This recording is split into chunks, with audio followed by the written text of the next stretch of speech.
Hello, good morning mga kalakwatsero. So today is November 10, Sunday. So oras natin is 9:10 ng umaga. So ngayon nabalik tayo din sa may Laurel, Batangas. So kita natin ang gabok. So dati putik, ngayon ay magabok na naman. So ito na yung town proper ng Laurel mga kalakwatsero. So ang punta natin ay sa may Simbahang Bato. So parang desierto na pala din oh. Sobrang gabok mga kalakwatsero.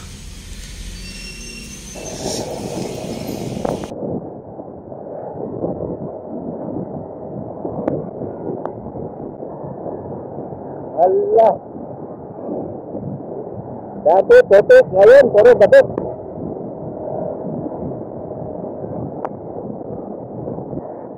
Yan, malapit na tayo sa Municipal Hall ng Laurel.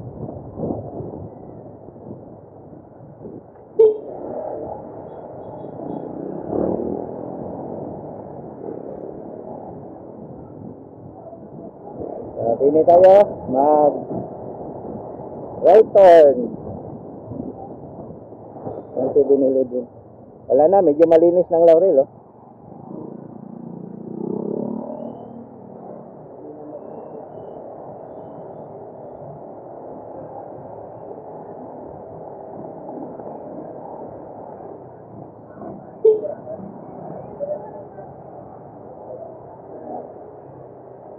So, ito na yung way papuntang Simbahang Bato.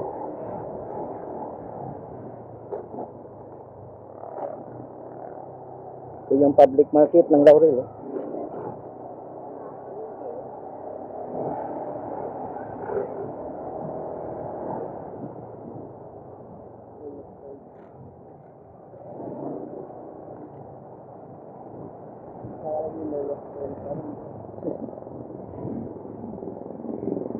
Ikot lang tayo sa public market.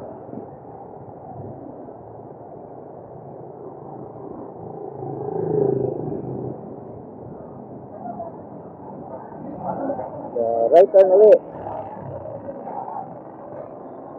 So, ito na yung papuntang Simbahang Bato.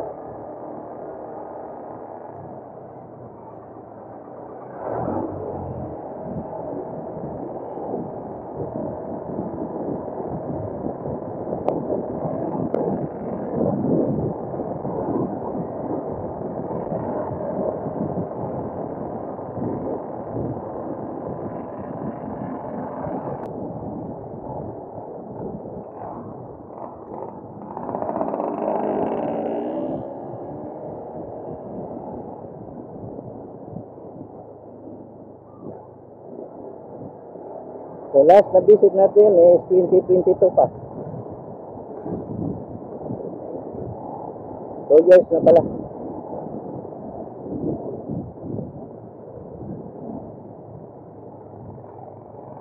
So dini halatang halata mataas ang tubig din eh.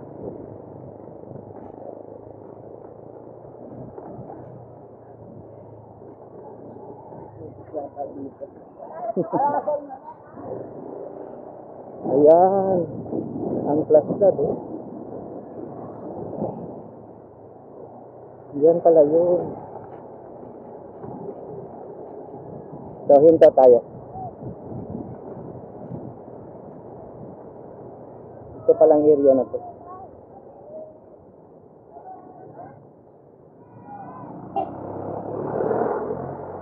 Yan oh, ang plastic oh. Ito palang area din eh. Ang plasplad oh. Lumaki ang ilog. Lumapad.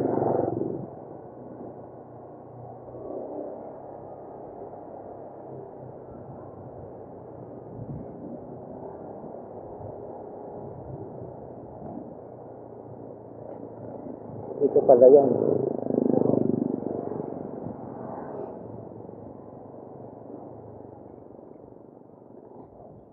Hinto muna tayo. So yan ang lawak ng plasplad oh. Bababa ka? Di na muna. Sa bababa. Mag-aerial video muna tayo mga kalakwatsero. So today is Sunday. Papunta tayo doon sa may Simbahang Bato. So second time natin tong balik din sa may Laurel, Batangas. So yan, pinapakita ko sa inyo ngayon itong area na to, no, na hindi natin to na-covered nung una nating visit. So nasa kalagitnaan tayo ng town proper at saka yung Simbahang Bato. Nasa gitna tayo ngayon. So dati ito ay mga palayan to, no? Rice field to. So yan yung normal talaga, yan yung ilog na maliit sa gilid. So ganun lang yan dati nung una nating visit noong 2022. Pero nung October 24, October 24, last month, grabe. Nag-expand ang ilog dahil nag-flash flood. So grabe yung pinsala, yung lawak ng pinsala, mga kalakwatsero. Ang daming bahay na nabaha, na flash flood. So dati doon tayo sa may unahan niya, no? Nung unang tulay. So tanaw na natin ang Taal Lake. So I think 18 days, no? 18 days na mula nung nag-flash flood. Kasi October 24 ngayon is November 10. So 18 days na. So pansin naman nyo kanina, passable na lahat ng mga kalsada, kaso lang magabok. Parang nasa desert tayo. Pero at least, no, nakabango na ang Laurel, Batangas. So itong kalsada na to, ito na yung papuntang Canyonwood. Yan. Ang labas niya ay malapit sa may Fantasy World. So Canyonwood yan. So ang lawak, no, ng pinsala. Grabe talaga yung volume ng tubig. Wash out lahat. So grabe talaga. Yan, no. Hindi natin ma-imagine ang nangyari noong 24 sa laki ng pinsala at lawak ng tubig na bumaba din sa bayan ng Laurel. So yan na yung kalsada papuntang Limerian doon sa may Jokno Highway. Yan, Jokno Highway pala. Din ngayon ang drone natin ay ito na yung papuntang Simbahang Bato. Ilang meters na lang din. Simbahang Bato na yung nasa dulo. So imagine natin mga kalakwatsero, ang liit lang ng ilog, yun na talagang normal na ilog, pero nag-expand. Sa dami kasing landslide at saka yung pagbulusok ng malakas na tubig galing doon sa Tagaytay. Yan ang isa sa mga reason na nag-flash flood din sa Laurel.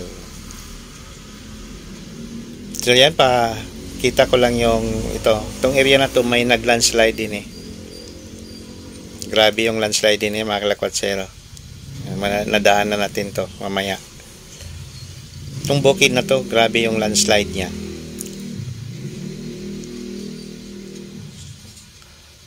Yan, no. Parang sumabog, no. Pumutok yung mga bundok din Yan, no. Tatlong landslide ang makita natin din Yan, no. Nabiyak ang lupa, Grabe talaga mga kalakwatsero yung nangyari. Aywan ko lang anong naramdaman ng mga taga Laurel nung time na yon. So din may ipakita ko sa inyo. Yung isang bahay na lang natira. Isang bahay. Tapos dito rin may isa din. Survive pa rin. Pero hindi natin ma-imagine anong nangyari nung malakas ang baha. Grabe mga kalakwatsero. Yung nervyos, yung kaba, kung nandyan ka sa anong actual na nangyari, aywan ko lang. So, grabe din yung lawak. Umapaw yung tubig. Umapaw nga. Diyan yung mga kalakwatsero. Napakalit lang ng ilog. Yan na lumapad, lumawak. So yung volume ng tubig napakabilis. Napakaliit lang to ng mga ilog. Grabe talaga ang volume ng tubig mga kalakwatsero. So itong area na to sigurado hindi to madaanan. Yan o. Kasi yung nasa gilid natin, ganun yan dapat, di ba? Nung nilinis na, yan, ito na. Nalabas na yung kalsada. So buti na lang hindi nasira yung kalsada. Natabunan lang ng putik. Hindi ako sure mga kalakwatsero, ito yung Barangay San Gabriel. Kasi malapit na lang to sa Simbahang Bato. Sa simbahan ba to kami? Bawal po. Bawal pa? Vlogger kasi ako. Sila Kwatsero. Sarado naman ho. Sarado. Delikado din sa Bukana, din sa may ilog. Maraming batong nakadungaw. Pwede mag-picture lang kami para mapakita ko sa Santo Tomas. Delikado. Babalik lang kami. Ay sige, saglit lang. Saglit na kayo. Mag-drone lang kami. Mag-drone. Mag-drone lang. Sige, huwag lang kayong lumapit na. Doon na yun sir, papasok na. Pagdating dyan sa kanan yung yung kaliwa, tapos pagdating sa ilog kanan. Okay. Saglit na kami sir. Saglit Para lang, makapakita namin doon sa ano. Pinagbabawal nga galing sa munisipyo Sige. Sige. Sige, ano na lang. Sige, mamaya, ipakita ko yung ID namin. Okay. Okay. Tawag tayo sa restaurant. Yan lang natin yun.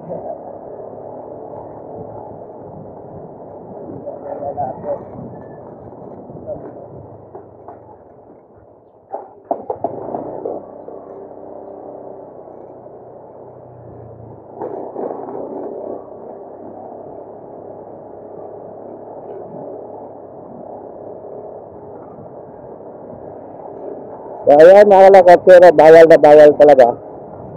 Kaso lang vlogger tayo, so pwede. Pinahilutan tayo. So, saglit lang tayo, magdo-drone lang.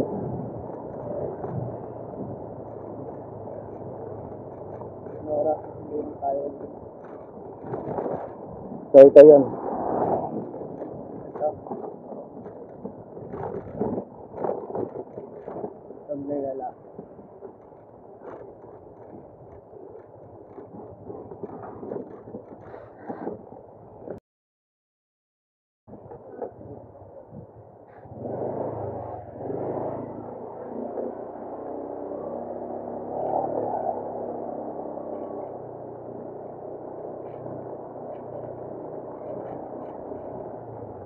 So, pahirapan pa rin, no? Ang pagpasok din, yan, no? So, delikado talaga.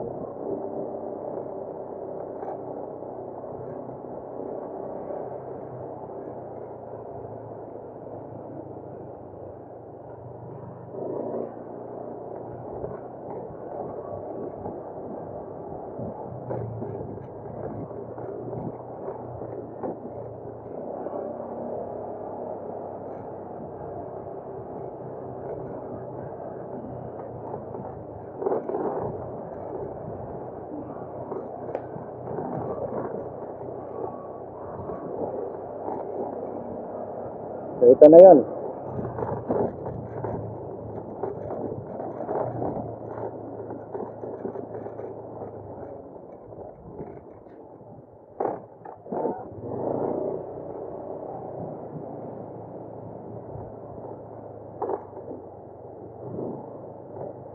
So, thank you very much. Pinapasok tayo ng taga-munisipyo ng Laurel. So, bawal talaga siya.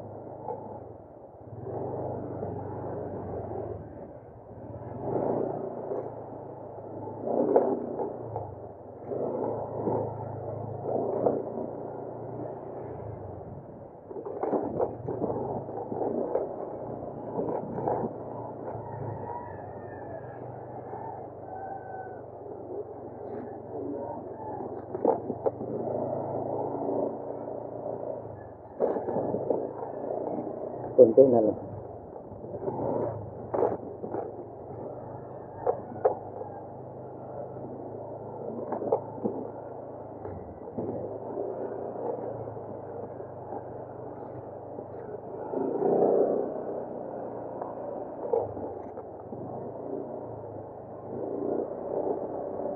So, ito na yun.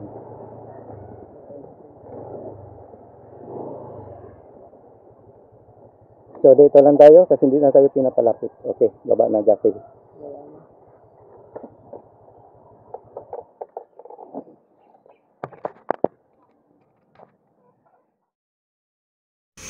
Ayan, nalipad ng ating Viper mga lakwatsero. So ito na yung actual view ng Simbahang Bato. So napalibutan siya ng dalawang landslide, oh. Left and right ang landslide. Pero yung kuweba nandyan pa rin, oh. Hindi naman nasarado. So sabi nga ng taga-munisipyo, delikado, bawal talaga. Napakadelikado din mga kalakatsero kasi may mga bato pa sa taas. Baka biglang mag-landslide yan kasi tuyong-tuyo na. So hindi safe kung kayo ay napunta din sa Simbahang Bato, so delikado pa rin. So tama ang babalan ng munisipyo na bawal. So thank you pala kay Sir, shout out natin, no? Si Sir na taga-munisipyo, pinayagan tayo makapasok din para makakuha tayo ng live coverage ng Simbahang Bato. So grabe talaga ang mga landslide. So napakaganda itong Simbahang Bato. So ngayon wala na, hindi na masyadong hindi na na-recognize natin ng maayos. Kasi ibang-iba na siya sa dati. Yung dating original niyang itsura. Ngayon parang naging ordinary na lang, no, na bundok. Yan, no.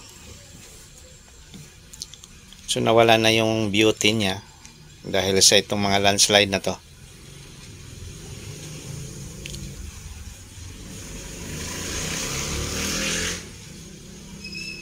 So may mga bahay pa daw dyan, no, natamaan ng mga bato mga lakwatsero.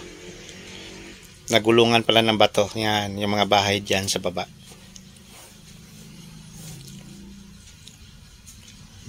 So alam niyo mga kalakwatsero, itong kuweba na yan yung mga taguan noong unang panahon, no, sa World War II. Ginawa yung shelter ng ating mga kababayan din sa Laurel. Pag may mga bagyo, typhoon, yan na nga, yan din, ginagawang shelter din yan, taguan din. Safe din kasi ang loob yan. Aywan ko lang nung bagyong Christine kung may nag-evacuate ba dyan sa loob ng simbahan. Kasi safety talaga. So ito na yung pinaka-top aerial view natin. Yan, no?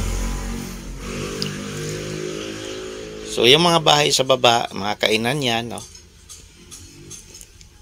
Pag na-visit tayo dati, mga daming kainan dyan. Mga restaurant.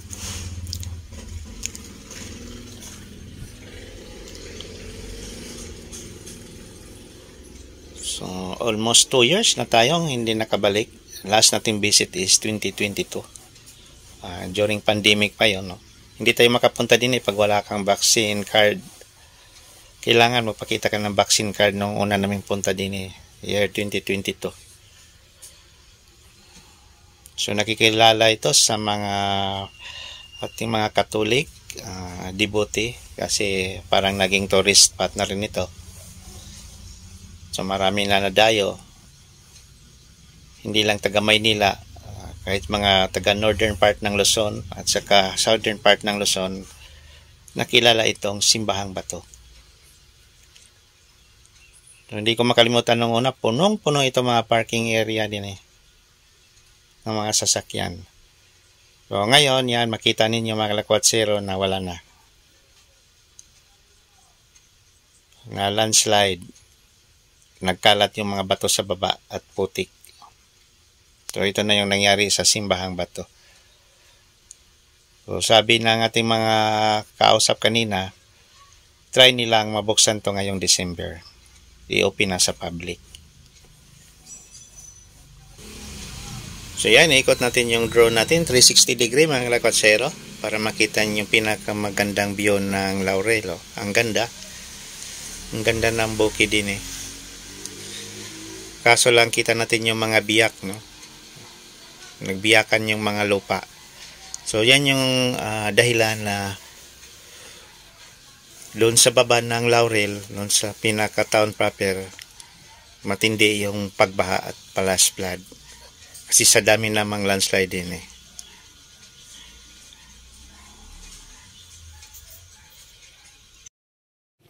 On air na tayo. Yan mga kalakwatsero, nandini tayo sa may simbahang bato ng Laurel. So yan, kita naman natin yung pinsala. Oh. So nag-landslide siya. Yan. So sa ngayon, hindi talaga pwede pumasok. Bawal ngayon. No? So according sa munisipyo ng Laurel, bawal ngayon ang mga turista. Kasi delikado, baka magulungan tayo ng bato. So far close pa ang simbahang bato. Yan, close pa siya. So ngayon, yung mga businesses din sarado. So wala lahat. So tahimik, wala talagang bisita ngayon, walang turista. Bawal. So tayo lang yung pinapayagan kasi as a vlogger, yun na nga, pinapayagan tayong magko-cover. Pero saglit lang, no? Alis na tayo, uwi na tayo. Kasi napakadelikado. So yan yun ang simbahang bato. So wala na. Sarado talaga siya. Yan.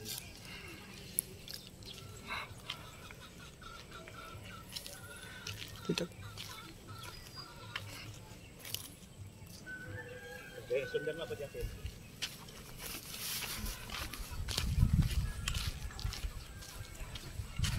So din, makita natin ang no entry. Kita mo dito. No entry. So no entry, bawal talagang pumasok kasi delikado ngayon ang simbahang bato. So, abangan na lang natin kung kailan mag-open itong simbahang bato mga kalakwatsero. December. Siguro sana sa December. So yan si ate. Yan. Hi ate. So, siya lang yung nandun eh. So yung sabi nga ni ate, yung business niya ngayon mahina ang business natin kasi walang turista, no? So sa sunod siguro back to December baka mag-open na to. Yan, hanapin natin si ate sa mga pasalubong niya. Ano ba ito ate? Espasol, no? Yan, no? Mga espasol, mga kalakwatsero. Ate, anong pangalan mo? Flory po. Flory. Si Ma'am Flory. Cabildo. Hi. Mag-hi. Si Ma'am Flory. So yun, espasol, oh, pasalubong. So bibili tayo para dalhin natin doon sa Santo Tomas. No? So yan mga kalakwatsero. So baka sa December, abangan natin. No? Pwede na tayong mag-visit din. Eh. Okay? Sige, bye-bye. Bye-bye. Bye.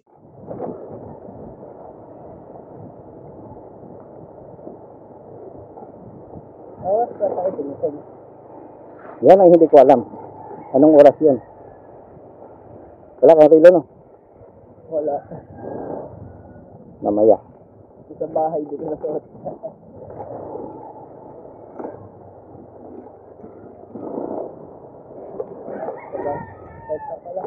Ten ba? Maaga pa. Siguro, ano tayo, dumating? Na 9:30. 9:30, 9:40 siguro. 9:35 yung last ko check eh. So, mga 9:40 or 9:50 tayo dumating.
Nagre-record pa niyan pa. Oo. Grabe. Ito yung ilog.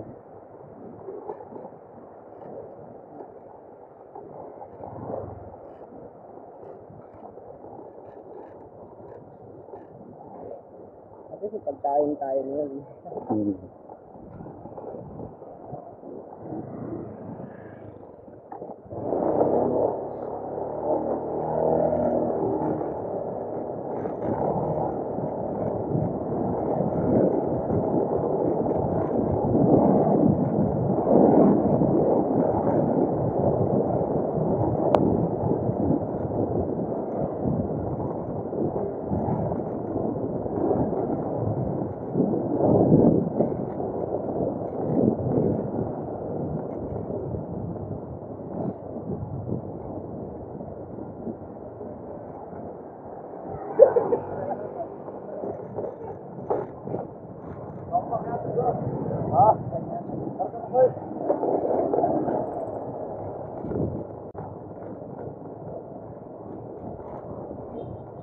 Saan niya nakabantay kanina? Unahan pa?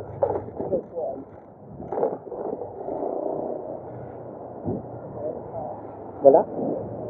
Yan, yun? Oo, dyan. Wala. Wala.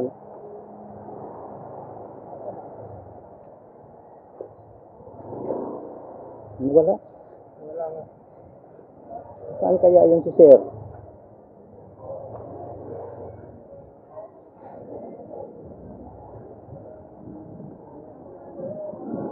Oh, punta tayo. Hindi na. Ulit yung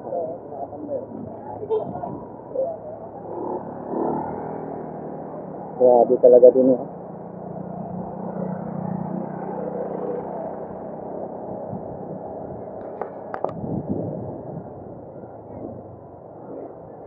Bilog eh.